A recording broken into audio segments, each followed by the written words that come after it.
Hello dear students, कैसे हैं आप लोग। आप सभी का स्वागत है मेरे इस यूट्यूब चैनल पे। आज के इस वीडियो में बच्चों हम लोग जा रहे हैं पढ़ने के लिए ट्रांसपोर्टेशन इन ह्यूमन।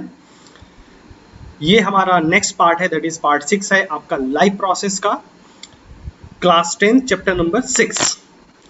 तो transport in human that means बच्चों हमको इस चैप्टर में पर्टिकुलरली क्या पढ़ना है, पर्टिकुलरली हमें पढ़ना है ह्यूमन सर्कुलेटरी सिस्टम्स के बारे में पढ़ना है। इस पार्ट्स में बच्चों हम लोग हार्ट के बारे में, ब्लड वेसल्स के बारे में और सर्कुलेटरी सिस्टम और ब्लड के फंक्शंस तक पढ़ेंगे। और इसके बाद एक और पार्ट बना दूंगा मैं, उसमें लिम्फेटिक सिस्टम्स और लिम्फ के बारे में प्लस ब्लड क्लॉटिंग के बारे में डिस्कस करेंगे। ठीक है, तो चलो स्टार्ट करते हैं हम लोग इस वीडियो को। ठीक है, तो सबसे पहले हम लोग देखते हैं कि सर्कुलेटरी सिस्टम्स जो ह्यूमंस का वो किस किस चीज से मिलके बना हुआ होता है। ट्रांसपोर्टेशन जो है बच्चों, ट्रांसपोर्टेशन में हमें क्या करना होता है कि जैसे रिस्पायरेटरी गैसेस है, फूड मटेरियल है, वेस्ट मटेरियल्स है, इसको बॉडी के डिफरेंट पार्ट में हमें पहुंचाना होता है, ट्रांसपोर्ट करना होता है। तो दैट्स अ ट्रांसपोर्ट सिस्टम। और ह्यूमंस में जो ट्रांसपोर्टेशन का काम है वो रिस्पॉन्सिबिलिटी दी गई है सर्कुलेटरी सिस्टम्स को। और सर्कुलेटरी सिस्टम बना हुआ है बच्चों, सिंगल एक हार्ट होता है, arteries, when, capillaries, blood and lymph. तो ये सब स्ट्रक्चर जो है, ये जो चीजें हैं, ये मिलके ह्यूमन का सर्कुलेटरी सिस्टम्स बनाती है। तो इसमें क्या क्या पार्ट्स हो गया, ये हो गया आपका हार्ट, उसके बाद ये जितने रेड कलर से ट्यूब लाइक स्ट्रक्चर दिख रहा है ये है आर्टरीज, और ये जो ब्लू कलर से जो ट्यूब लाइक स्ट्रक्चर दिख रहा है ये है वेन। और यहाँ पे जो आर्टरी और वेन का जो फाइनेस्ट पार्ट होता है वो कहलाता है आपका कैपिलरी। और इनके अंदर, इस ब्लड वेसल्स के अंदर आपका जो लिक्विड फ्लो हो रहा है दैट्स कॉल्ड द ब्लड। और इस ब्लड वेसल्स के बाहर भी कुछ लिक्विड, कुछ फ्लूइड फ्लो करता है, उसको हम लोग कहते हैं लिम्फ। ठीक है, तो इस पर्टिकुलर वीडियो में हम लोग हार्ट पढ़ लेंगे, आर्टरीज पढ़ लेंगे, वेन के बारे में, कैपिलरीज के बारे में एंड ब्लड के फंक्शंस के बारे में, लिम्फ और लिम्फेटिक सिस्टम तथा ब्लड क्लॉटिंग के बारे में नेक्स्ट पार्ट में हम लोग को डिस्कस करना है। ठीक है, तो सबसे पहले देखते हैं कि ह्यूमन हार्ट जो है वो कहाँ लोकेटेड होता है। तो ह्यूमन हार्ट जो है बच्चों वो एक मस्कुलर ऑर्गेन होता है, दैट इज मसल्स का बना हुआ होता है।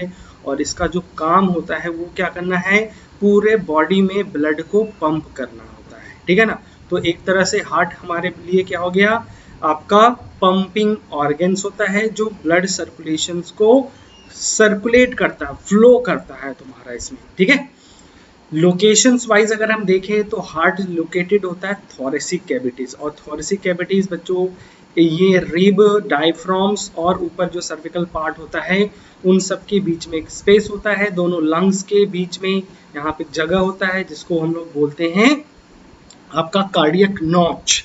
और इसी कार्डियक नोच में हार्ट प्रेजेंट होता है। ठीक है, तो थोरेसिक कैविटीज में प्रेजेंट होता है। हार्ट जो है बच्चों स्लाइटली टिल्टेड होता है टुवर्ड्स द लेफ्ट। अगर हम वेंट्रल साइड से देखते हैं, ठीक है ना, वेंट्रल साइड से देखते हैं तो वेंट्रल मतलब ये सामने से, जैसा कि ये डायग्राम तुम्हें दिख रहा है दैट्स अ वेंट्रल व्यू। तो वेंट्रल व्यू में अगर देखेंगे तो हार्ट जो होता है वो स्लाइटली टिल्टेड होता है टुवर्ड्स द लेफ्ट होता है। इस हार्ट के अराउंड एक प्रोटेक्टिंग मेम्ब्रेन्स होता है, उस प्रोटेक्टिंग मेम्ब्रेन्स को हम लोग बोलते हैं पेरिकार्डियल मेम्ब्रेन्स क्या बोलते हैं, पेरिकार्डियल मेम्ब्रेन्स। और इस पेरिकार्डियल मेम्ब्रेन्स के बीच में एक स्पेस होता है जिसको बोलते हैं पेरिकार्डियल कैविटी। और that particular pericardial cavity is filled with the pericardial fluid. और ये फ्लूइड क्या करता है, हार्ट को फ्रिक्शन, जर्क और शॉक से क्या करता है, प्रोटेक्ट करता है तुम्हारा इसमें। ठीक है, तो ये तो रहा हार्ट के बारे में, लोकेशंस वगैरह के बारे में। अगर हम आगे देखें तो ह्यूमन हार्ट जो है बच्चों वो 4 चैम्बर्ड होता है, जिसमें अपर वाले 2 चैम्बर को हम लोग आर्टरीज बोलते हैं और नीचे वाले 2 चैम्बर को जो बड़े साइज के होते हैं उनको बोलते हैं वेंटिकल्स कहते हैं। और चूंकि कि यहाँ पे क्या है बच्चों, आर्टरी और वेंटिकल्स में ब्लड जो फ्लो होता है तो ये ब्लड आपस में मिक्स ना करे। ठीक है, तो इसके लिए यहाँ पे सेप्टा भी प्रेजेंट होता है। साथ में ये भी ध्यान रखना है कि जो वेंटिकल है जब ये पंप करता है तो ये ब्लड को पूरे बॉडी में और ऑर्गन्स में सप्लाई करता है। दैट्स वाई जो वेंटिकल्स का वॉल होता है वो थिक होता है ताकि वो स्ट्रॉन्ग पंपिंग एक्शंस को कर सके, मतलब बहुत तेजी से पंप कर सके तुम्हारा इसमें। देन द एट्रियस, एट्रीज पंप करेगा तो ब्लड आपका आर्टरी से वेंटिकल में जाएगा, और वेंटिकल जब पंप करता है, कॉन्ट्रैक्ट करता है, तो ये पूरे बॉडी ऑर्गन्स में ब्लड को सप्लाई करता है। ठीक है। अगर हम देखें बच्चों तो अभी जैसे बताया कि हम लोगों ने कि राइट और लेफ्ट जो चेम्बर है, लेफ्ट एंड राइट जो चेम्बर है, ये सब आपस में एक दूसरे से सेपरेट होते हैं with the help of septum. तो यहाँ पे क्या होगा, इस तरह से सेप्टम भी होता है जिससे ये दोनों अलग अलग साइड में बटे हुए रहते हैं। और इस सेप्टम की वजह से एक और फायदा हो जाता है कि इसमें जो ब्लड है वो मिक्स नहीं होता है। कैसा ब्लड? ऑक्सीजनेटेड मतलब प्योर ब्लड, और deoxygenated blood that is impure blood. तो प्योर और इम्प्योर ब्लड आपस में एक दूसरे से मिक्स नहीं होंगे ड्यू टू दैट सेप्टम्स। ठीक है। उसके अलावा ये भी जानो कि एट्रिया और वेंट्रिकल्स हम अगर देखते हैं तो इनके बीच में क्या होता है, वाल्व्स भी प्रेजेंट होता है। आगे हम इसको और अच्छे से डिटेल में डिस्कस करते हैं। तो वाल्व का जो मेन काम होता है कि ब्लड वापस फिर से बैक फ्लो ना करे, उस चीज से बचाने का काम करता है वाल्व। तो दैट मीन्स यहाँ पे हार्ट में 4 चेम्बर होता है, सेप्टम के थ्रू चारों चेम्बर एक दूसरे से अलग होते हैं, और चेम्बर होने की वजह से यहाँ ब्लड का मिक्सिंग नहीं होता है, और वाल्व होता है जो इसमें बैक फ्लो को क्या करेगा, प्रिवेंट्स करेगा तुम्हारा इसमें। ठीक है। अब ये जो हार्ट में जो 4 चेम्बर है उनके बारे में थोड़ा सा और हम लोग डिटेल में देखते हैं बच्चों। तो हम यहाँ पे हार्ट को 2 साइड में एकदम क्लियर कट डिफरेंशिएट कर सकते हैं, राइट साइड और लेफ्ट साइड हम लोग क्लियर कर सकते हैं। लेफ्ट साइड हो और राइट साइड हो, इन सबको मिलाएं तो हार्ट में टोटल 4 चेम्बर्ड होता है। कितना? Total 4 chamber. अब out of these 4 chamber, 2 atrial है, जो ये स्टार दिख रहा है ये 2 एट्रियल चेम्बर हो गया है ना। उसके अलावा ये जो एट्रियल चेम्बर है बच्चों, ये भी जान लो इसका जो वाल होता है ये थिन होता है और सुपीरियर मतलब ऊपर की तरफ होता है। वाल स्मॉल साइज का होता है ना, स्मॉल साइज का। और ये भी क्या करता है, ब्लड को रिसीव करता है बॉडी के डिफरेंट पार्ट से, दैट इज रिसीविंग चेम्बर कहलाता है।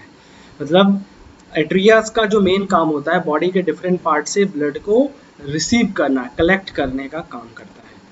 और नीचे आते हैं तो 2 नीचे बड़े साइज के जो वेंट्रिकल्स दिखते हैं, ये है वेंट्रिकल्स पार्ट है यहाँ पे। ठीक है, दैट्स द वेंट्रिकल्स पार्ट।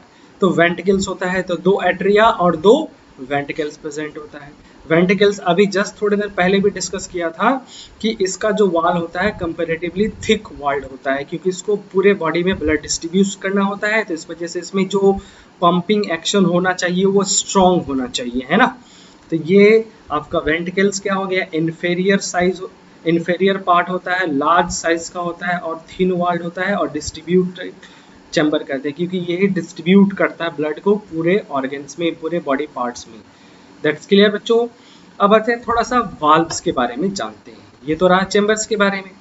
तो चेम्बर्स में 4 जो चेम्बर है, एक बार फिर से देखो यहाँ पे, राइट एट्रियम दैट्स पार्ट, उसके बाद है लेफ्ट एट्रियम दैट पार्ट, उसके बाद है लेफ्ट वेंट्रिकल्स ये वाला पोर्शन हो गया, और लेफ्ट राइट वेंट्रिकल्स दैट वाला पोर्शन। तो अब यहाँ पे क्या होता है बच्चों, सबसे पहला जो गार्ड होता है ठीक है, सबसे पहला गार्ड जिसमें एट्रिया और वेंट्रिकल्स, मतलब एट्रिया से ब्लड फ्लो करके वेंट्रिकल्स में जब जाता है, ठीक है, तो यहाँ पे एक वाल्व प्रेजेंट होता है। इस वाल्व को करते हैं हम लोग ट्राइकस्पिड वाल्व कहते हैं। क्या बोलते हैं इसको हम लोग?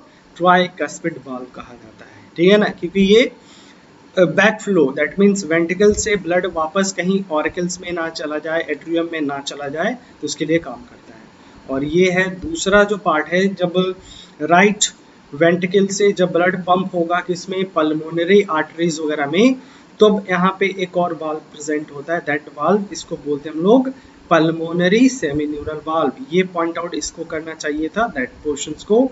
ठीक है ना, ये है पल्मोनरी सेमीन्यूरल वाल्व। ठीक है, पल्मोनरी सेमीन्यूरल वाल्व। तो ये क्या करेगा, पल्मोनरी आर्टरीज में जो ब्लड गया था वो कहीं वापस तुम्हारा राइट वेंट्रिकल्स में ना आ जाए, उससे प्रिवेंट करता है। उसी तरीके से अगर हम बच्चों लेफ्ट साइड में चलते हैं तो लेफ्ट एट्रियम और लेफ्ट वेंट्रिकल के बीच में एक वाल्व होता है जिसको बोलते हैं बाइकस्पिड, या इसको बोला जाता है मैटरनल वाल्व कहते हैं। और जब लेफ्ट वेंट्रिकल से ब्लड पंप होता है किसमें, एरोटा के साइड में, तब यहाँ पे भी एक वाल्व प्रेजेंट होता है जिसको बोलते हैं एरोटिक सेमील्यूनर वाल्व। तो सेमील्यूनर वाल्व, यहाँ पे 3 सेमील्यूनर साइड्स के हाफ मून साइज के स्ट्रक्चर होता है, इस वजह से सेमील्यूनर वाल्व कहते हैं। इस वाले डायग्राम में देखोगे तो और अच्छे से समझ में आएगा। ये रहा सेमील्यूनर वाल्व। तो ये है पल्मोनरी आर्टरीज है, तो यहाँ पे हो गया पल्मोनरी सेमिलुनर वाल्व। और उसी तरह से यहाँ पे एक वाल्व है जो एरोटा में जा रहा होगा ब्लड, तो यहाँ पे एरोटिक सेमिलुनर वाल्व होता है।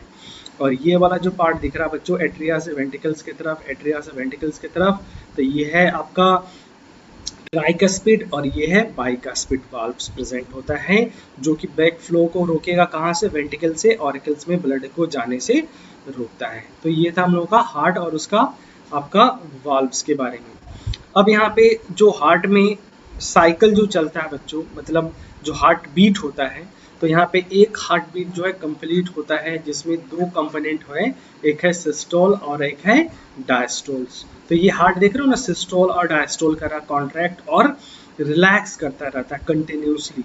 तो जो सिस्टोलिक प्रोसेस होता है, systolic process that is contractions, जब भी सिस्टोल होगा कॉन्ट्रैक्शन होगा तो उसी टाइम पे क्या होता है, सिस्टोल का मतलब हो गया, याद रखना तुम लोग, सिस्टोल का मतलब हो गया कि इसमें हार्ट क्या कर रहा है, ब्लड को पंप कर रहा है।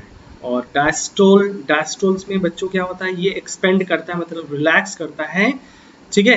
तो डायस्टोल का मतलब समझ लेना तुम लोग कि ये ब्लड को क्या करता है, ये क्या करेगा ब्लड को रिसीव करता है, ब्लड रिसीविंग प्रोसेस होता है। और सिस्टोल का मतलब ब्लड पंपिंग प्रोसेस होता है।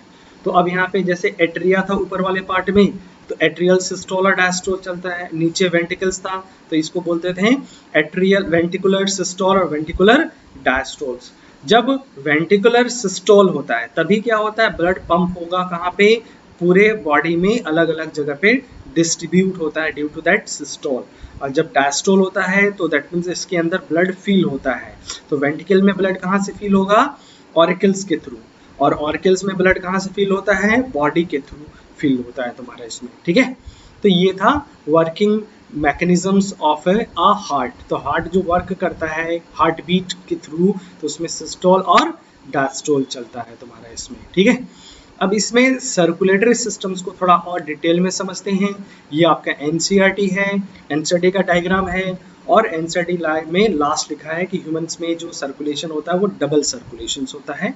तो डबल सर्कुलेशन क्या है तो थोड़ा देख लेते हैं इसमें हम लोग देखो सबसे पहले स्टार्ट करते हैं हम लोग यहाँ पे, ये है राइट एट्रियम्स और ये है राइट वेंट्रिकल्स, ये है लेफ्ट एट्रियम्स, इसको यहाँ पे लिखता है लेफ्ट एट्रियम्स और दैट्स अ लेफ्ट वेंट्रिकल्स, है ना। यहाँ से स्टार्ट करते हैं। तो सबसे पहले राइट एट्रियम्स जो है ये वेना कावा, मतलब हमारे बॉडी का सबसे बड़ा वेन, तो वेना कावा से ब्लड को रिसीव करता है डिफरेंट बॉडी पार्ट से। तो यहाँ पे आया इम्प्योर ब्लड। अब ये इम्प्योर ब्लड क्या करेगा, और एट्रिया से मतलब ऑरिकुलम से वेंट्रिकुलर में आ जाता है, ठीक है ना। तो यहाँ पे एक वाल्व था, इसी को हम लोगों ने बोला था, इसको क्या बोला था हम लोगों ने, ट्राइकस्पिड वाल्व बोला था। अब जब वेंट्रिकल कांटेक्ट होगा मतलब वेंट्रिकुलर सिस्टोल, तो वेंट्रिकुलर सिस्टोल्स के टाइम पे ब्लड पंप होगा यहाँ से, और ये आता पल्मोनरी आर्टरीज के थ्रू लंग्स में आता है। लंग्स में क्यों आता है, क्योंकि लंग्स में जब ये कैपिलरीज का फॉर्मेशन करता है तो इसी टाइम पे यहाँ पे जो ब्लड है इम्प्योर ब्लड वो ऑक्सीजनेटेड होता है और ब्लड यहाँ पे प्योर हो जाता है। तो लंग्स में ऑक्सीजनेशन होता है ब्लड का, जिसके वजह से ब्लड जो होता है वो प्योर हो जाएगा। अब फिर अब यहाँ से ब्लड जो है पहुंचेगा कहाँ पे, पल्मोनरी वेन्स के थ्रू पहुंच जाएगा लेफ्ट एट्रियम्स में। अब लेफ्ट एट्रियम जब कॉन्ट्रैक्ट करता है मतलब कॉन्ट्रैक्शंस का मतलब हो गया आपका सिस्टोल, तो एट्रियल सिस्टोल, ठीक है। तो अब ये ब्लड को पंप कर देगा लेफ्ट वेंट्रिकल्स में, और लेफ्ट वेंट्रिकल्स जब ब्लड को पंप करता है तो ये ब्लड पहुंचता है कहाँ पे, एरोटा में पहुंच जाता है, और एरोटा के थ्रू ये पूरे बॉडीज में, तो ये कहाँ चला गया, बॉडी में चला जाता है, और बॉडी में जहां जहां ऑक्सीजन न्यूट्रिएंट की जरूरत होती है उसको सप्लाई कर देता है, ठीक है ना। तो ऑक्सीजन लंग्स से कैरी किया और इसको बॉडी में डिस्ट्रीब्यूट कर देता है, ठीक है। तो इस तरह से ये ट्रांसपोर्टेशन करता है, ऑक्सीजन ही नहीं और भी फूड और न्यूट्रिएंट्स वगैरह का भी इस तरह से ट्रांसपोर्टेशन चलता रहता है। जब ये ऑक्सीजन डिस्ट्रीब्यूट करेगा तो फिर से ये डीऑक्सीजनेटेड हो जाएगा, और फिर से इस बार ब्लड फिर से कैसा हो गया, इम्प्योर, और इम्प्योर ब्लड वापस किससे आ जाएगा, बॉडी के थ्रू होता हुआ वेना कावा के थ्रू वापस राइट एट्रियम में चला आता है, ठीक है। तो ये जितने ब्लू वाले पार्ट दिख रहे हैं बच्चों, ये आपका डी ऑक्सीजनेटेड ब्लड है, और ये जितना रेड पोर्शन दिख रहा है वो सब क्या है, ऑक्सीजनेटेड ब्लड है। ठीक है, तो इससे ध्यान में रखना कि कैसे कैसे फ्लो होता है तुम्हारा। एक चीज और ध्यान रखेंगे कि यहाँ से जो हार्ट से लंग्स के थ्रू ब्लड गया और लंग्स से वापस जो ब्लड है वो हार्ट में आया, इसको बोला जाता है बच्चों पल्मोनरी सर्कुलेशंस। और नीचे के साइड में क्या था तुम्हारा, जहाँ पे ब्लड हार्ट से चला और बॉडी में गया, बॉडी से ब्लड कलेक्ट होकर वापस हार्ट में आ जाता है, तो इसको हम लोग बोलते हैं सिस्टमिक सर्कुलेशंस। Systemic circulations. तो इस तरह से हमारे बॉडी में दो तरह के सर्कुलेशन है, पल्मोनरी सर्कुलेशंस और सिस्टमिक सर्कुलेशंस। तो पल्मोनरी सर्कुलेशन और सिस्टमिक सर्कुलेशंस इस तरह से चलता है हमारा। दैट्स क्लियर है। तो ये था हम लोग का वर्किंग मैकेनिज्म थोड़ा और डिटेल में, और इसी वजह से देख, एक सिस्टमिक सर्कुलेशन और एक पल्मोनरी सर्कुलेशन होता है। दैट्स वाई जो ह्यूमन का सर्कुलेशन होता है उसको हम लोग क्या बोलते हैं, डबल सर्कुलेशंस कहते हैं। क्लियर है।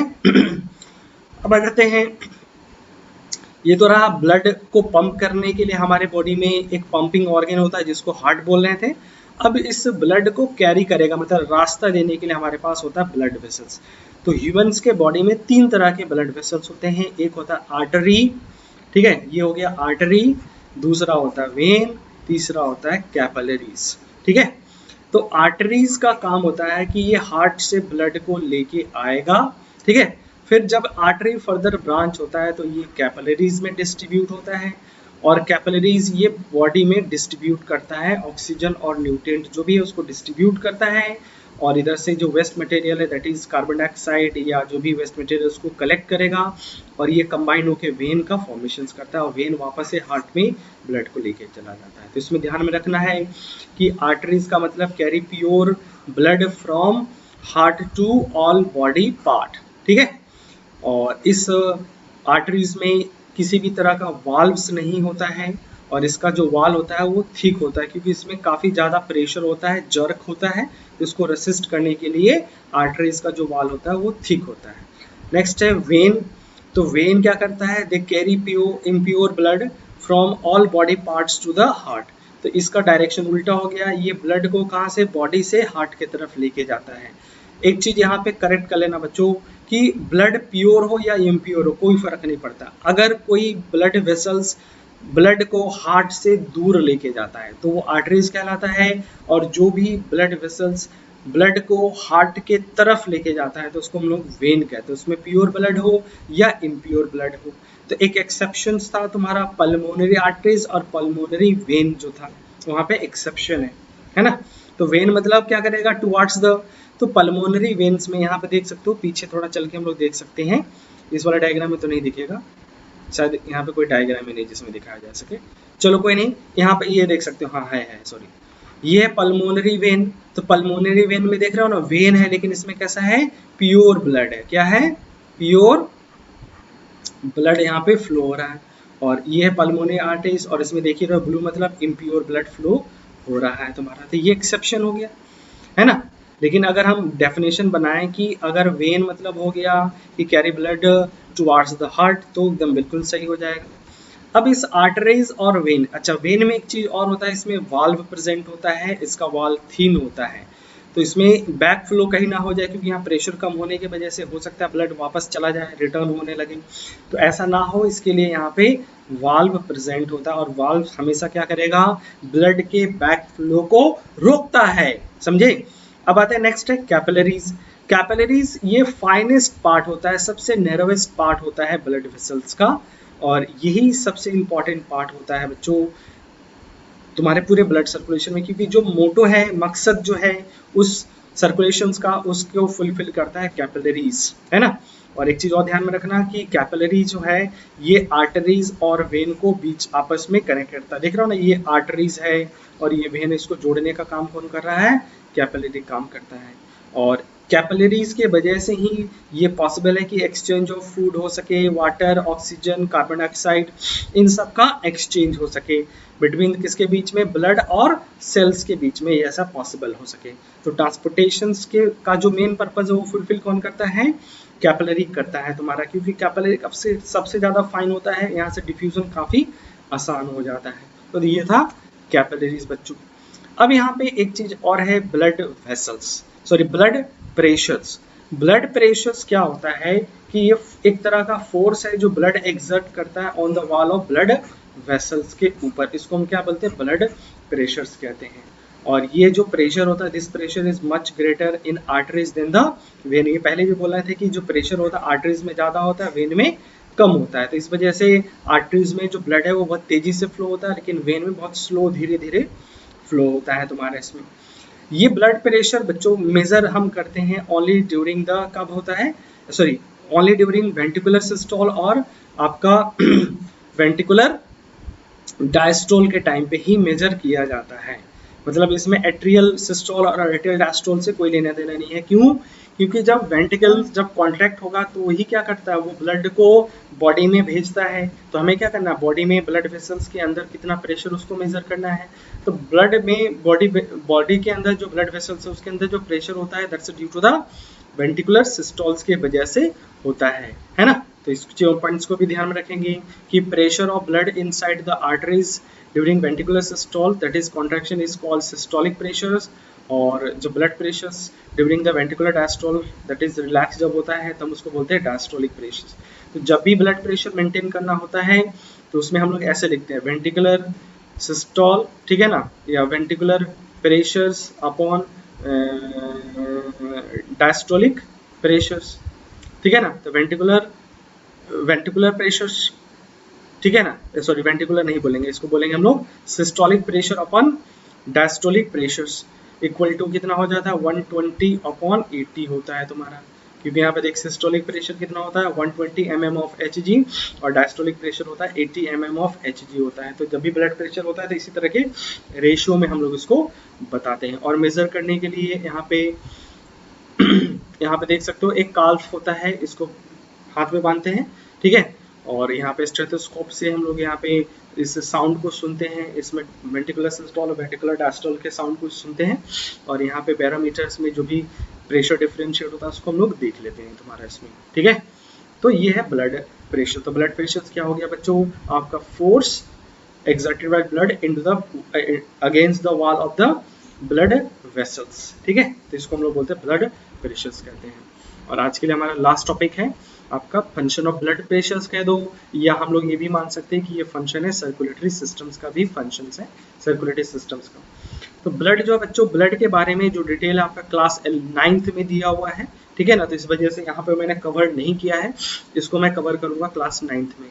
तो अगर आपको फिर से देखना है कि ब्लड क्या होता है तो क्लास 9th का वीडियो देख लेना आप लोग, ठीक है। फिर भी एक मोटा माटी इतना तो सबको पता ही है कि ब्लड जो है ये कॉन्स्टिट्यूएंट होता है प्लाज्मा, लिक्विड पार्ट, उसके बाद रेड ब्लड सेल्स और व्हाइट ब्लड सेल्स से, और साथ में इसमें होता है प्लेटलेट्स प्रेजेंट होता है। तो इन सब के मिलने की वजह से ब्लड का फॉर्मेशन होता है।